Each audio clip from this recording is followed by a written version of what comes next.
Thank you so much, Russell, for the introduction and for the opportunity to come and speak to you all today about the higher education funding formula. I am going to share my screen. Hopefully everyone will be able to see that. So, as Russell mentioned, I am the Chief Financial Officer for the Colorado Department of Higher Education, and I am excited to join you today to talk about the current higher education funding allocation model, which has been in place since 2020. So, we'll start the presentation today with a brief discussion of the legislative intent of House Bill 2013-66, which created the allocation model. We will then discuss how the model has been used in the last 4 funding cycles, followed by a brief demonstration of how the model actually operates.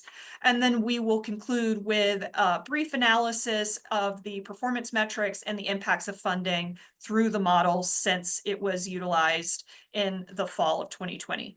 And as was mentioned at the top, this presentation is being recorded and will be available later on the department's website.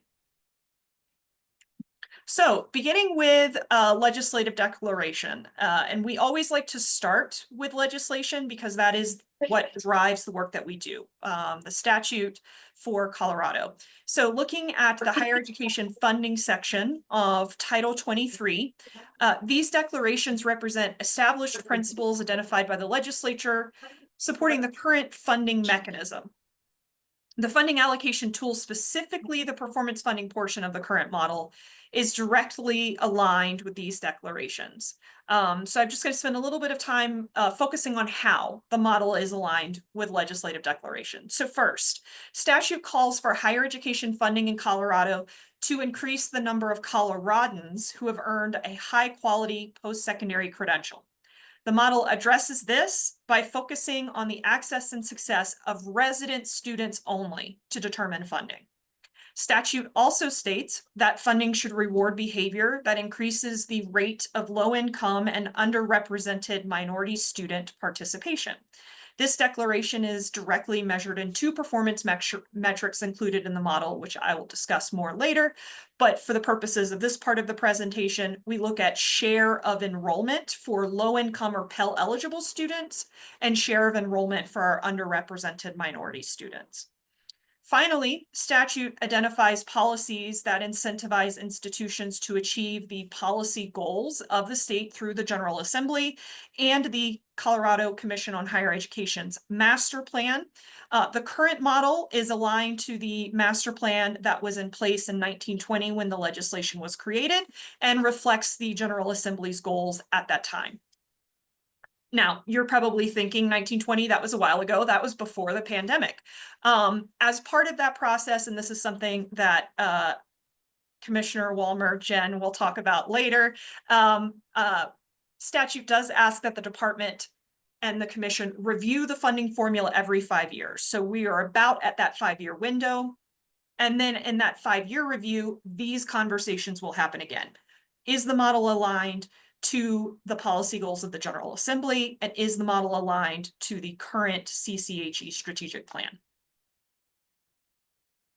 So, along with identifying what higher education funding should incentivize, the legislative declarations and Article 18, Part 3 of Title 23, the higher education funding part of statute, also tell us how higher education should be funded. The what informs the metrics, the how informs the mechanism. So, funding must be distributed in a way that is transparent and understandable, not just by legislators or funding people like me, but by citizens and institutions. If a model is too complicated or it is too difficult to understand, you've maybe heard the term a black box, institutions will often have a difficult time responding to what is being incentivized, and citizens won't know how their money is being distributed to institutions. Metrics also must be consistent, predictable, and focused on improvement.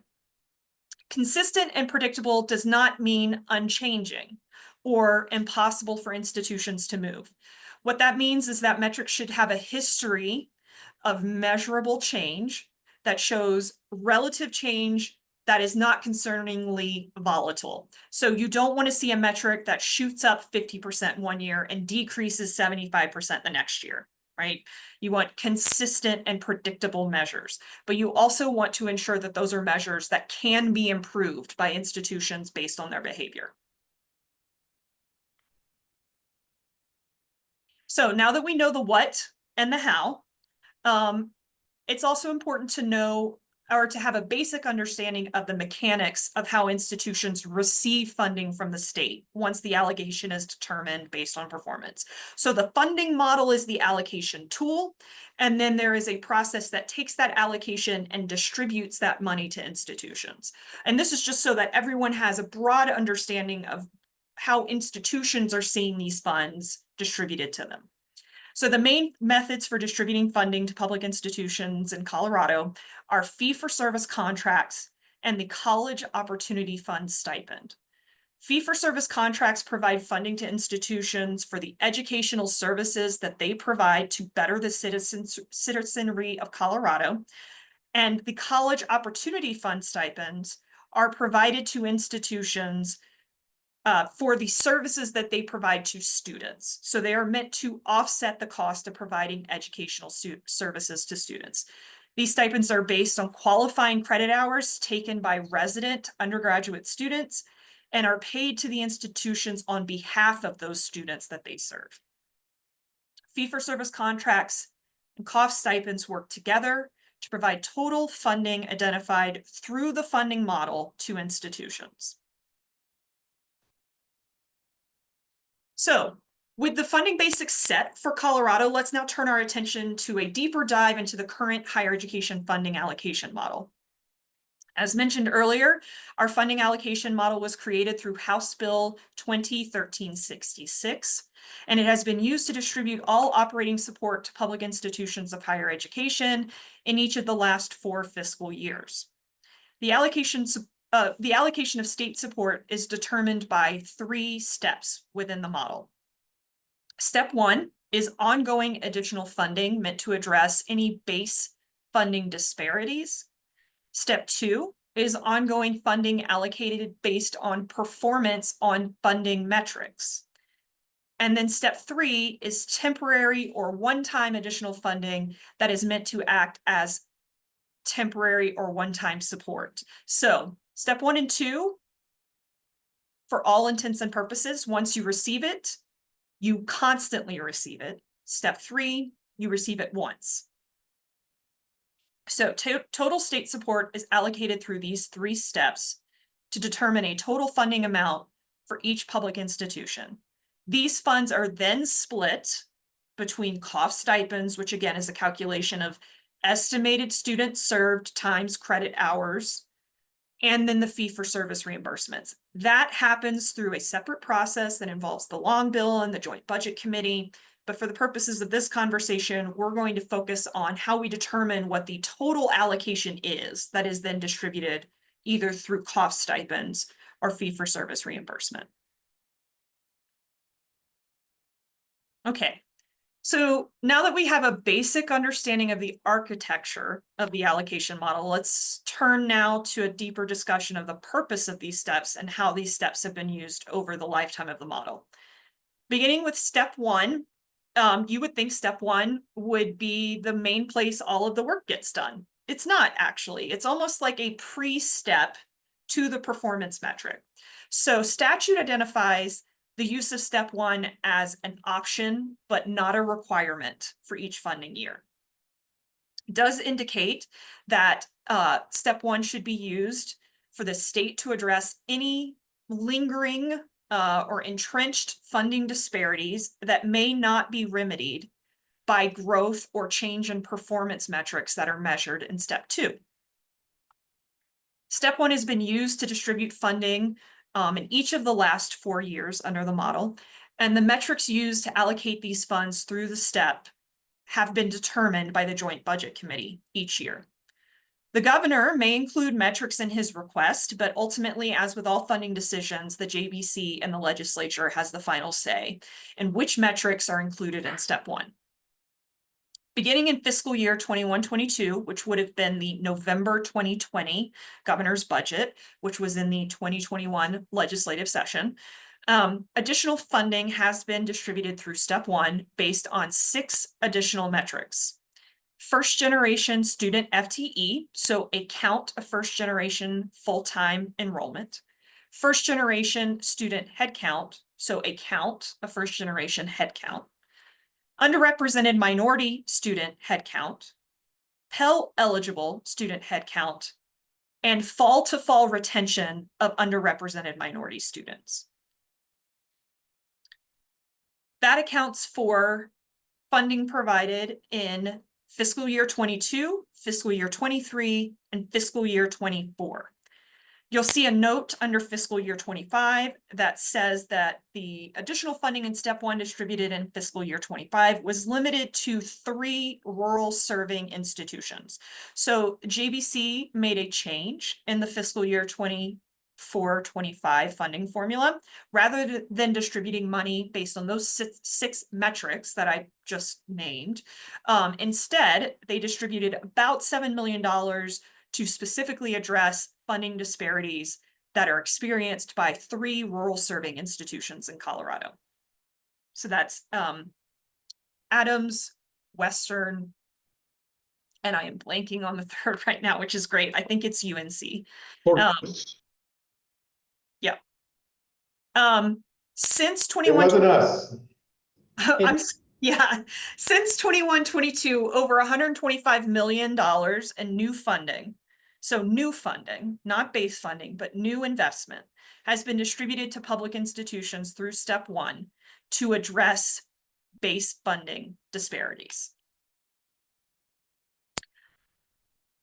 After determining step one, distribution of state support through step two occurs. As I mentioned earlier, this is the main method for distributing funds to governing boards, as all base funding, which in 24-25 accounted for about $1 billion. Any step one funds from previous years and any new funding identified in that current fiscal year is distributed through step two.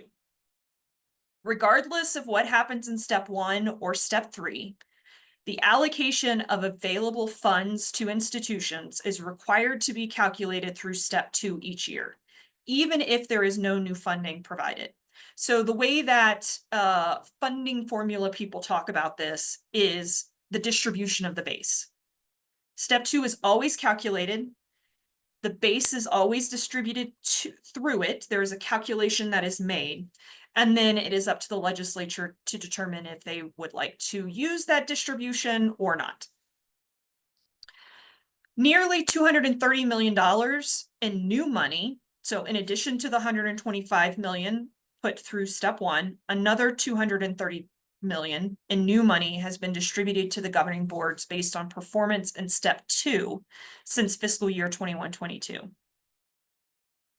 Additionally, you will see on this slide funding made to what are referred to as SEPs, LDCs, and ATCs. So our SEPs are our special education programs, and I just want to be very clear, this doesn't mean that they are serving students who are in need of special education provisions, but these are special programs that are offering education. So this is CU Anschutz, CSU Veterinary. We also fund our local district colleges, Ames Community College at Colorado Mountain College, and our area technical colleges, Emily Griffin Technical College of the Rockies and Pickens Technical College, through these secondary funding sources. Statute identifies that these institutions, so our special education programs, our local district colleges, and our area technical colleges, are to receive the same average percentage increase as all governing boards. So if the average increase is 9% based on step two performance, then those institutions receive a 9% increase as well. So Investment in those entities has also accounted for another $58 million in new money over the lifetime of the model.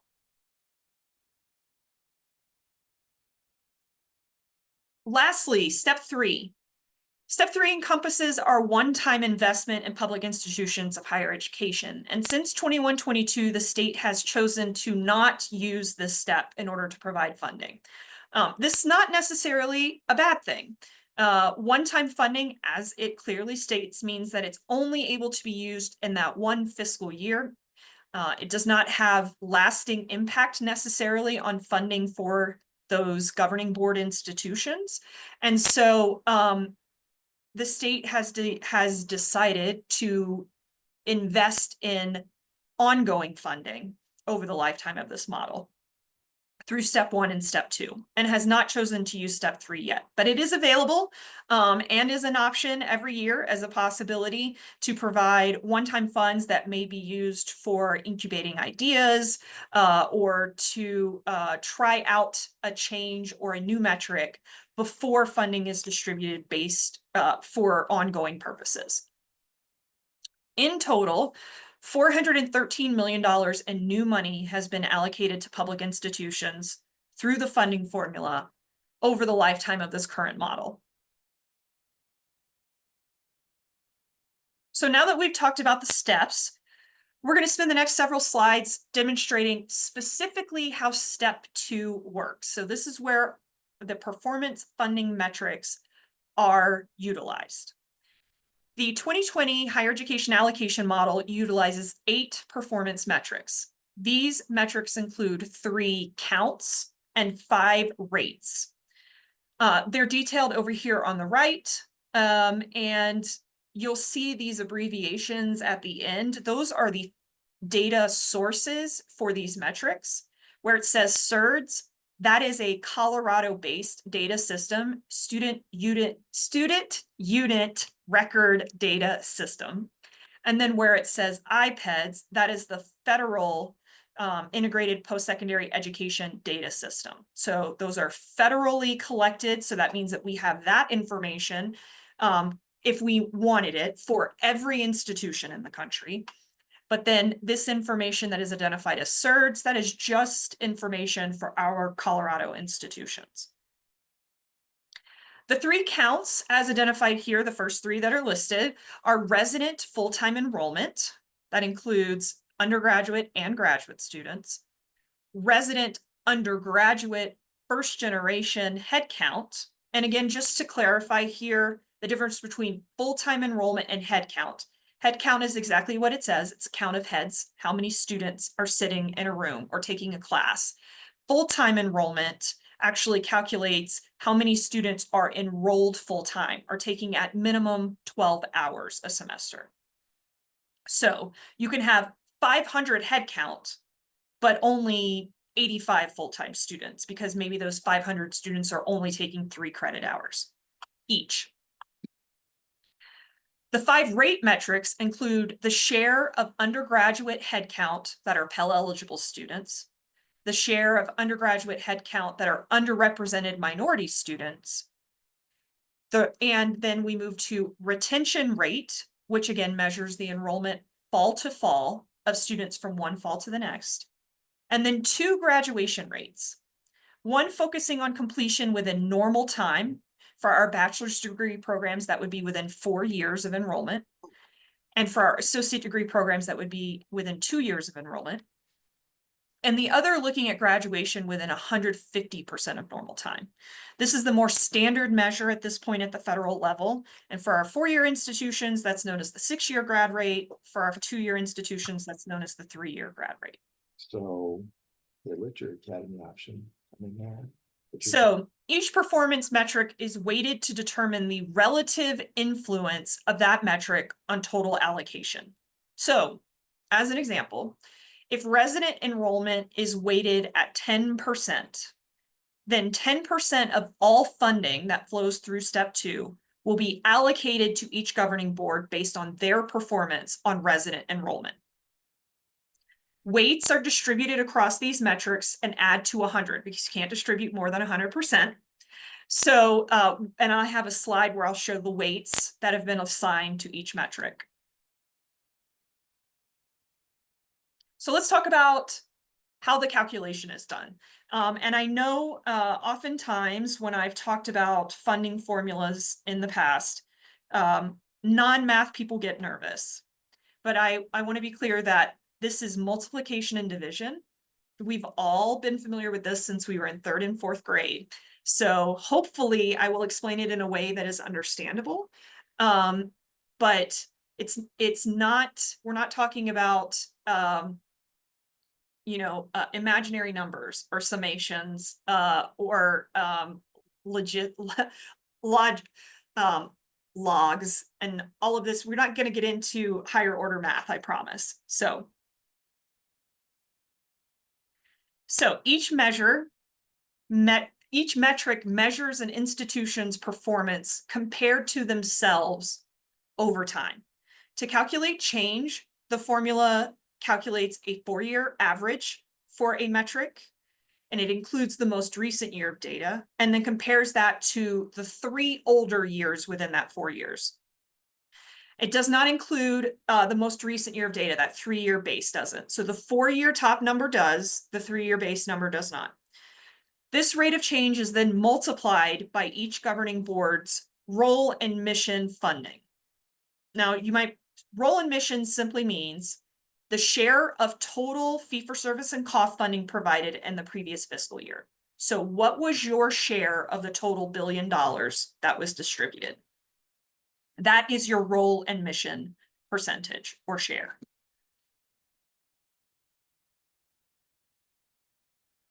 So we actually have a demonstration of this for purposes of discussion. So let's operationalize step 2 of the funding formula. First thing we do is we determine that role and mission adjustment for each governing board. For the purposes of this example, we have 3 governing boards: governing board X, Y, and Z. So we determine their share of total, and you'll notice board X, 10%, board Y, 20%, board Z, 70%. You add those together, that gets to the 100%, so total share. Second, we calculate the average 4-year performance and then the average 3-year performance for the performance metric that we're looking at. For the purposes of this example, the 4-year, let's focus on board X. The 4-year performance average was 105. This is a count. The 3-year average was 100. So when you divide 105 by 100, you get 105%. Anything over 100 means the institution is growing. Anything below 100 means the institution is declining in that metric. And this makes sense, right? If your top number is bigger than your bottom number, you'd have more than 100%. And that means that you had more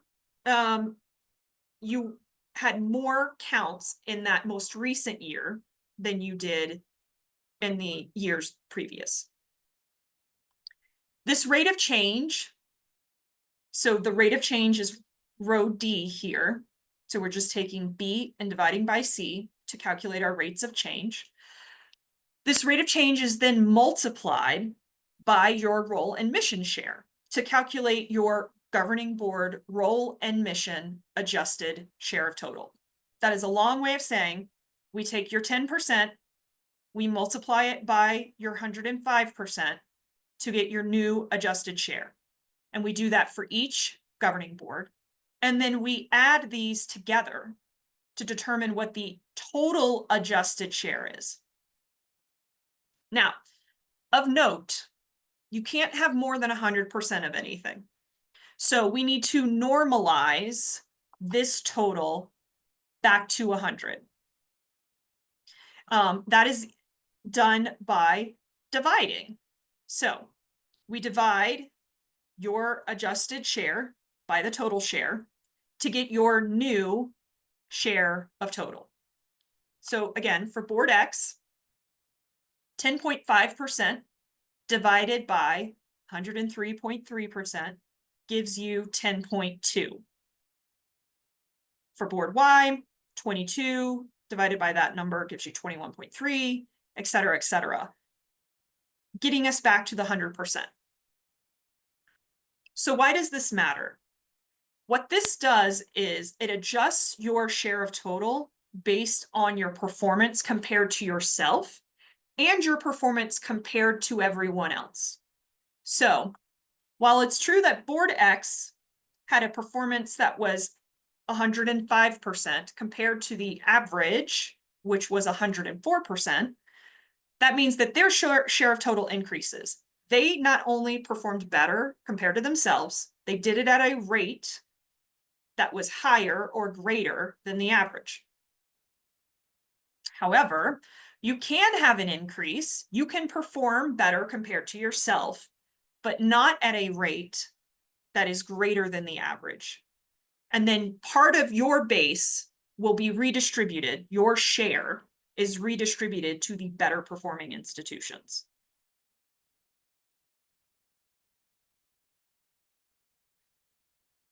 So before we see this in real world action, I did want to show the funding formula weights. So again, we've talked about the 8 metrics. We've talked about the importance of the weights. The weights determine how impactful the metric is on distribution of funding. So it's sort of a tacit example of what is important. So the higher your weight, the more important that metric to your funding. The lower the weight, the less impactful that metric is to your funding, or your performance on that metric, I should say. And again, these weights add to 100. So let's actually look at how this is operationalized and do a brief demonstration for one metric in 1 year for one institution. So we're going to use the fiscal year 24-25 model. This slide shows the impacts of credential completion on the allocation of funds to our 10 governing boards. So the first thing that we do for all governing boards is we calculate their role and mission adjustment, right? We've talked about this. So we determine what portion of this total base funding, and again in 23-24 is about $917 million. What portion of that went to each institution? So we determine your relative share of the total. We're going to look at Mesa in this example. They received about 4.88% of total funding available in 23-24. So that is their role and mission. We then calculate the 3-year average and the 4-year average for credential completion. These are real numbers. These are their actual completion credentials. So Mesa produced an average of 2,034 credentials in the 4-year average and an average of 2,008 credentials in the 3-year average. And when you're comparing the 4-year to the 3-year, the 4-year is greater. So we would expect a rate of change that is greater than 100. So we see a rate of change of 101.3%. So Mesa compared to themselves is growing in this metric. That's great. We then multiply the rate of change times the role and mission to determine their new adjusted share of total. So 101.3 times 4.8 gives us 4.94. So that is Mesa's adjusted share of total. We do that for all of the governing boards. We look at their role and mission, we compare it to their change to determine their adjusted role and mission totals. We then add all of these adjusted role and mission totals together to see what we have to do to normalize back to 100. So in our previous example, the 3 governing boards that we looked at all increased. So we had an adjusted total that was above 100, right? So we had to normalize back to 100 because everyone was performing, everyone was growing. In this example, in credential completion, the total adjusted role and mission change is 99.1%. That means actually, on average, the number of credentials or the average number of credentials produced is lower in the 4-year average than in the 3-year average. So this metric is actually declining. Well, what if you're an institution that is growing, like Mesa? Should your share decline? No, your share actually grows at a greater rate because you are not only outperforming yourself, you are outperforming the average for that metric for all governing boards. So again, the total, 99.1, we have to normalize. We normalize by dividing your role and mission adjusted change by the total to get everyone to a number that then adds to 100. So because Mesa actually grew in this metric, their share of total actually increases from their adjusted share. For institutions that performed below the total, so again, the total about 99.1%, let's use Metro just because they're right next door, they actually decreased because their change is 98%. Anything below 100 is actually a decline. So their role and mission adjustment actually reduces. That 98% is below the 99. So their share of total goes from 10.17 to 10.05. So this is the calculation we do for each of the 8 metrics. That percentage, that share, is then translated to dollars by the weights, right? So we talked about the weights. So for credential production, the weight associated with credential production is 5%. So 5% of all funding available is distributed based on performance in this metric. In 24-25, about $1 billion is distributed through the funding formula. So 5% of $1 billion is $50 million. And then we take your share of total and multiply it by $50 million, and we determine how much money you get. We do that for each metric, and then we add it up. And that's your total funding.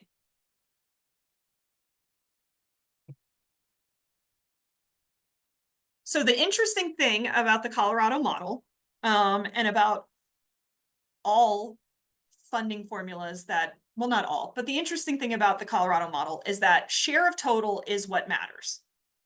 So, because your share of total determines how much money you're going to get every year. The model itself is an allocation tool. It does not determine how much money institutions need to operate. What it does do is it takes whatever amount of money is provided and allocate it to institutions based on performance. So the example I often use here is the idea of a pizza. The state determines how big the pizza is. Is it a small pizza? Is it an extra large pizza? The state determines how big the pizza is, how much money is available. What your performance as an institution determines is how big is your slice. So, what is your share of that pizza? Using Mesa as an example again, when the funding formula first started, Mesa was receiving about 4.81%. That's about how big their pizza slice was. In this most recent year, that has increased to 4.88%. It is hard to move your share of total. Most institutions don't grow their share just because it's difficult. The model is established in a way to be non-volatile. So this performance by Mesa, you might think 0.07, that's not even 0.1%. That's very impressive. An increase from 4.81 to 4.88% is very impressive. And when you add their step 1 funding, this accounts for almost 17 million new dollars. So again, performance, your share of total is what is important.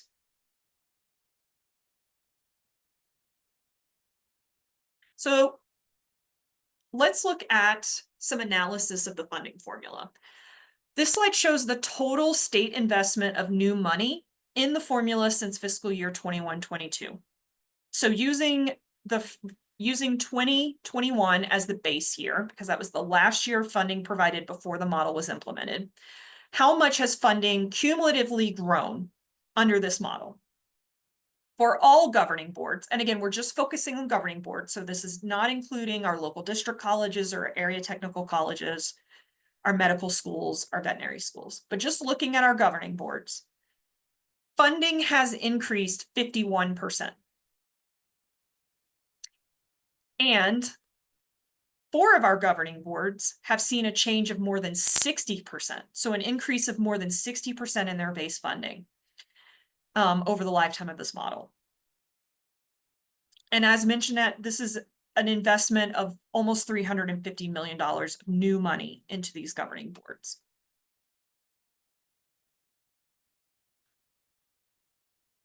Most of this investment has been driven by performance. So while step 1 does exist, step 2 is where the majority of the funding moves.